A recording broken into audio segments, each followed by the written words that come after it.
नमस्कार प्यारे विद्यार्थियों, ग्रामोत्थान के इस ऑनलाइन प्लेटफॉर्म पर आपका एक बार फिर से स्वागत है। कल अपन ने देखो गाउस के नियम की महत्वपूर्ण बातें हैं वो अपन ने देख ली थी। तो चैप्टर नंबर 2 था जिसमें अपन ने विद्युत फ्लक्स देख लिया, गाउस का नियम देख लिया, गाउस के नियम के संबंधित अपन जो विभिन्न शर्त अपन कह रहे हैं, कंडीशन कह रहे हैं वो अपन ने देख ली। आज अपन देखो इस गाउस के नियम का प्रूफ देखेंगे और वो प्रूफ अपन ये कहेंगे कि ये कह दे कि कूलॉम के नियम के द्वारा गाउस नियम की व्युत्पत्ति वो कैसे अपन कूलॉम नियम से करेंगे। कूलॉम नियम के द्वारा अपन ये कहेंगे कि गाउस नियम को अपन किस प्रकार से व्युत्पत्ति कर सकते हैं या कूलॉम नियम है ये गाउस नियम की कैसे व्याख्या करते हैं। तो पहले अपने को पता होना चाहिए कि कूलॉम नियम क्या होता है। कूलॉम नियम में अपन ने देखो परिभाषा दी है कि किन्हीं दो बिंदु आवेशों के मध्य लगने वाला आकर्षण या प्रतिकर्षण का जो बल होता है वो दोनों आवेशों के गुणनफल के समानुपाती एवं इनके मध्य दूरी के वर्ग के वैध क्रमानुपाती होता है। ये अपन ने पढ़ा है। फिर उससे कूलॉम नियम के द्वारा ये अपन ने देखो याद हो तो बिंदु आवेश के कारण विद्युत क्षेत्र की तीव्रता निकाली है। विद्युत क्षेत्र की तीव्रता अपन ये कह रहे हैं इकाई धनावेश के ऊपर लगने वाले जो विद्युत बल हैं उसी को अपन क्या कहते हैं, विद्युत क्षेत्र की तीव्रता। तो उस विद्युत क्षेत्र की तीव्रता का बिंदु आवेश के कारण विद्युत क्षेत्र की तीव्रता का मान निकाला, वो अपन ने कह दिया E बराबर Q में R²। तीव्रता होती है वो एक सदिश राशि होती है, इसलिए अपन यहाँ पे क्या लगा देंगे, R कहते हैं। उसके बाद में अपन ने दो टॉपिक दिया था गाउस का नियम। तो गाउस का नियम अपन ये कह रहे थे कि देखो विद्युत क्षेत्र में स्थित किसी काल्पनिक बंद पृष्ठ से संबद्ध कुल विद्युत फ्लक्स का मान उस बंद पृष्ठ के द्वारा परिबद्ध कुल आवेश का 1/0 गुना होता है। अब हमने देखो ये कहा कि काल्पनिक बंद पृष्ठ से संबद्ध विद्युत फ्लक्स और उस बंद पृष्ठ के द्वारा परिबद्ध कुल आवेश का कितना गुणा 1/0। ये अपन गाउस का नियम अपन ने देख लिया था। अब अपन देखो कूलॉम नियम के द्वारा विद्युत क्षेत्र की तीव्रता निकाल ली और उस कूलॉम नियम के द्वारा गाउस नियम को अपन व्युत्पन्न करके देखेंगे। तो वो चीज देखना देखो अपन क्या कर रहे हैं कि मान लो कि सपोज करो कि आपके पास कोई बिंदु O है जिसके ऊपर अपन ये कह रहे हैं कि Q आवेश रखा गया और आवेश रखा गया प्लस चार्ज रखा गया। तो ये आवेश अपने चारों ओर क्या करेगा, विद्युत क्षेत्र उत्पन्न करेगा। तो विद्युत क्षेत्र उत्पन्न करेगा तो देखो इससे बल रेखाएं क्या होगी कि अपन ये कह रहे हैं कि धनावेश के कारण बल रेखाएं। तो धनावेश के कारण बल रेखाएं इस पृष्ठ के हमेशा क्या होंगी, लंबवत होंगी और वो लंबवत रेखाएं अपन ये कह देंगे तीर का निशान बाहर की ओर करेंगे। तो धनावेश से हमेशा बल रेखाएं वो निकलेगी। तो इसका मतलब ये होगा कि आवेश अपने चारों ओर क्या करेगा, विद्युत क्षेत्र उत्पन्न करेगा और उस विद्युत क्षेत्र उत्पन्न करेगा तो इस आवेश के चारों ओर अपन क्या मान लेते हैं, एक स्वैच्छिक काल्पनिक बंद पृष्ठ की परिकल्पना कर लेते हैं। एक स्वैच्छिक बंद पृष्ठ के बने परिकल्पना करें तो वो मान लो कि बंद पृष्ठ ही होता है, ठीक है। और इस बंद पृष्ठ के अपन ये कह रहे हैं ये बंद पृष्ठ वो अनियमित है, नियमित नहीं है। तो अनियमित है तो उसके लिए अपन देखो जो ये करें Q आवेश है वो इसके सेंटर पॉइंट पे रखा गया। अब अनियमित है इसका मतलब अपन इसके ऊपर क्या करना पड़ेगा कि अपन देखो ये कहते हैं विद्युत फ्लक्स की परिभाषा में E डॉट ds जब नियमित पृष्ठ होता है तो ये कह देते हैं और अनियमित होता है तो अपन वहाँ पे क्या करते हैं, पहले एक अल्पांश के लिए विद्युत फ्लक्स निकालते हैं और फिर संपूर्ण पृष्ठ के लिए विद्युत फ्लक्स निकालते हैं। तो वो ये कह देते हैं फाई बराबर बंद पृष्ठ के लिए समाकलन E डॉट ds करते हैं। यही स्थिति है। तो इसे अनियमित पृष्ठ के ऊपर अपन एक छोटा सा अल्पांश ये मान लेते हैं, ठीक है ना। और इस अल्पांश का जो अपन पृष्ठीय क्षेत्रफल है वो मान लेते हैं कि ds और इससे संबंधित फ्लक्स क्या मान लेते हैं, d फाई मान लेते हैं। अब देखो इस ds की जो डायरेक्शन होगी वो क्या होगी, इस पृष्ठ के तल के लंबवत। तो तल के लंबवत होंगी तो वो अपन ये कह देंगे ds की डायरेक्शन है वो ये करें। अब देखो धनावेश है, धनावेश के कारण बल रेखा क्या होगी, निकलेंगी भी, बल रेखा इधर भी जाएंगे, यो अपन पृष्ठ के लंबवत ये कह दें तो यही डायरेक्शन बनेगी या नहीं बनेगी, बल रेखा E की जो डायरेक्शन होगी वो ये कह देंगे, ठीक है। तो यहाँ आपके पास देखो E और ds के बीच में जो कोण बन रहा है वो अपन क्या मान लेंगे, थीटा, ठीक है ना। तो E और ds के संबंधित अपन जो कोण की बात कर रहे हैं वो इनके बीच में कोण क्या कह देंगे, थीटा कह देंगे। अब देखना देखो अपने को पता है इस बिंदु आवेश Q की इस अल्पांश जो क्षेत्रफल है इससे अपन दूरी है वो मान लेते हैं स्मॉल r होती है। तो अपन ये कहते हैं कि देखो पहली बात यही कह देते हैं प्लस Q आवेश के कारण प्लस Q आवेश के कारण r दूरी पर स्थित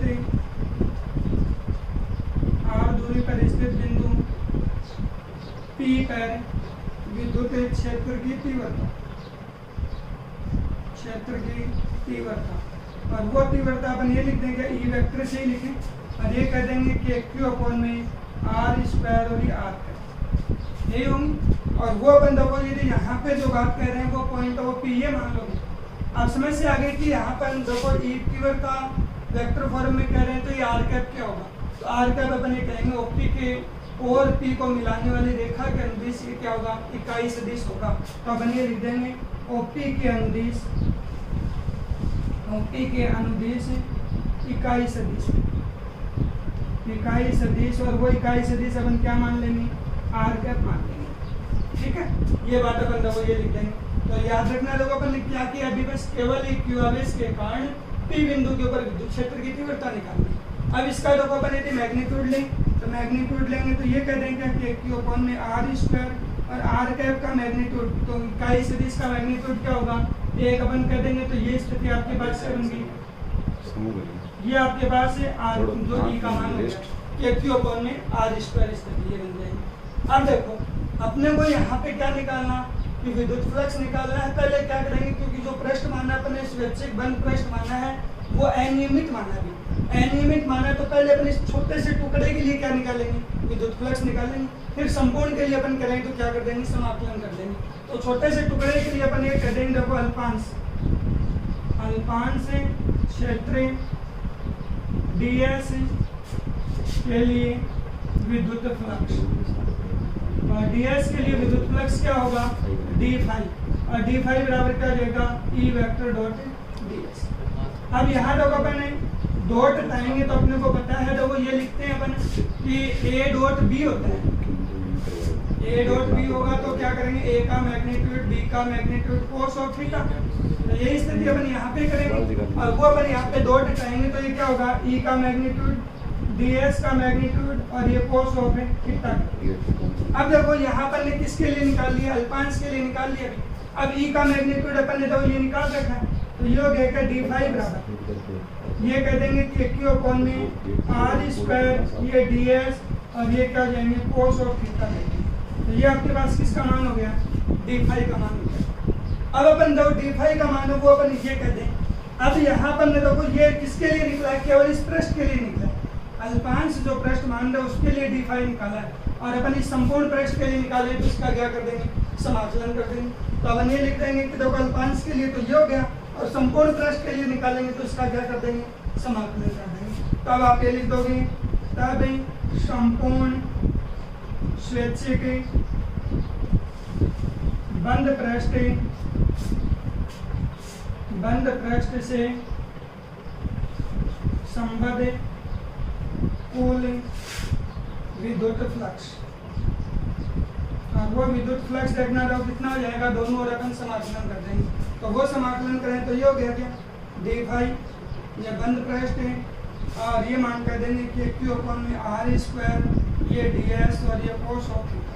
तो ये क्या आ गया, अभी फाई आ गया, और ये अपन ये कह देंगे कि बंद पृष्ठ भी कहें कि क्यू अपॉन में R square ds cos of theta. अब देखो ये आपके पास संपूर्ण पृष्ठ के लिए अपन ने मान ज्ञात कर दिया। अब यहाँ से देखना देखो, अब अपन ने देखो 11th क्लास में दो परिभाषाएं पढ़ी है, और उन दोनों परिभाषाओं को देखना अपन देखो कौन कौन सी परिभाषाएं कह रहे हैं। तो अपन ने कोण की परिभाषा दी है कि कोण अपन जो कह रहे हैं कि कोण के बराबर तो देखो ये कहते हैं कि चाप बटे तिरछा, कोण बराबर अपन क्या कर देते हैं कि चाप बटे तिरछा से अपन लिख देंगे।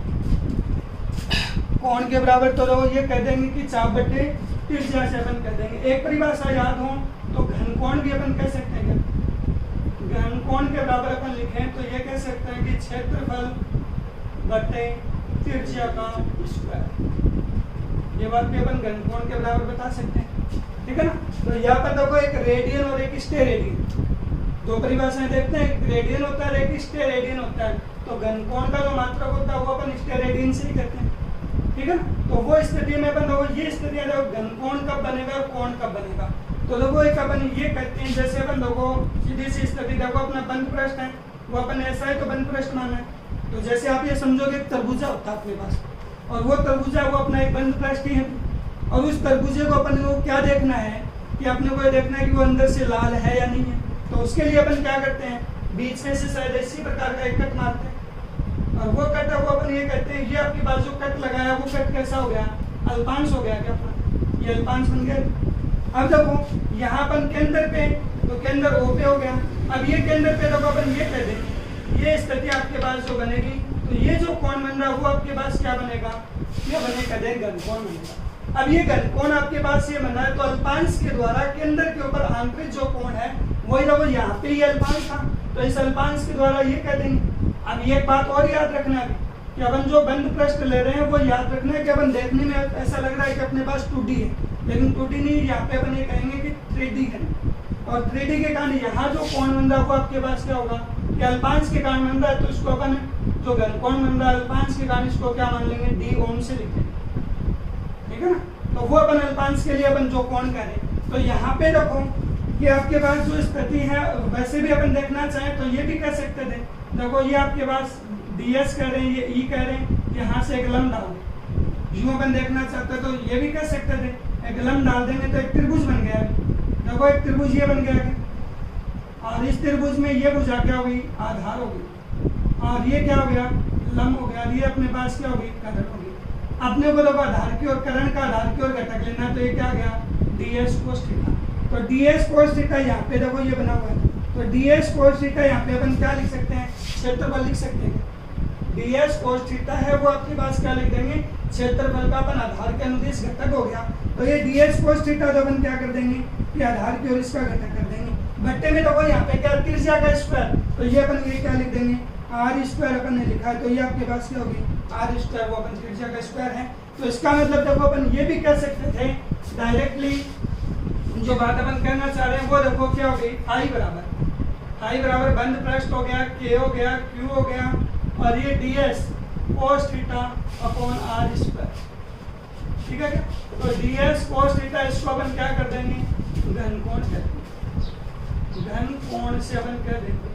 और या अपन ये कह सकते हैं इसको अल्पांश के द्वारा केंद्र पर आंतरिक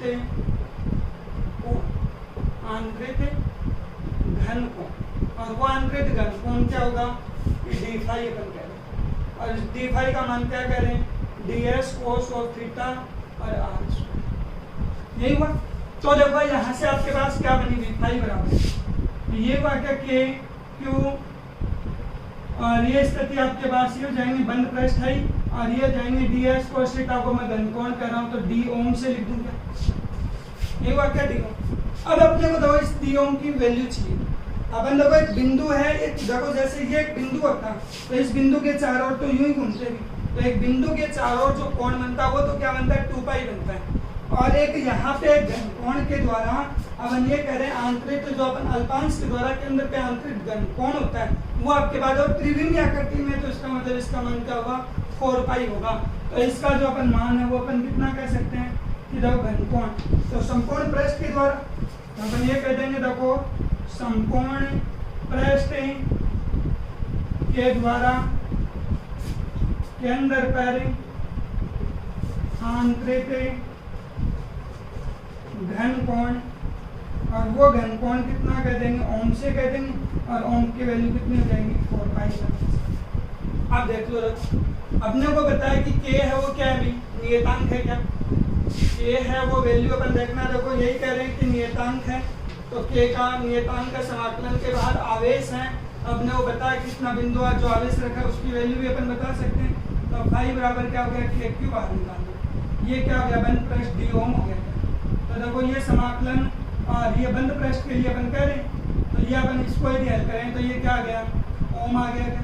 और ओम की वैल्यू आप कितनी कह रहे हैं, ओम की वैल्यू है वो आप कितनी कह रहे हैं, 4 पाई कह रहे हैं। तो ये 4 पाई कह रहे हैं, तो ये कितना हो गया, 1/4 पाई एप्सिलॉन नॉट q हो गया, ये 4 पाई। तो ये 4 पाई से 4 पाई करते हैं, तो फाई बराबर क्या हो गया, q/एप्सिलॉन नॉट। इसको अपन ये भी कह देंगे क्या, q गुना 1/एप्सिलॉन नॉट। तो इसका मतलब दो गाउस का नियम हो गया क्या, किसी बंद पृष्ठ के द्वारा परिबद्ध, बंद पृष्ठ से संबद्ध कुल विद्युत फ्लक्स का मान उस बंद पृष्ठ के द्वारा परिबद्ध कुल आवेश का 1/एप्सिलॉन नॉट गुना होता है। तो ये अपन क्या बता देंगे कि गाउस का नियम बता सकते हैं। कूलाम नियम के द्वारा गाउस नियम की व्युत्पत्ति अपन कर सकते हैं। तो ये अपन लोग कूलाम नियम के द्वारा गाउस के नियम की व्युत्पत्ति बता देंगे। अब देखो एक छोटा सा टॉपिक और देखना कि अपन ये कहें कि अगला जो टॉपिक है उसके संबंधित देखो कि अपन ये कह रहे हैं कि सतत आवेश वितरण।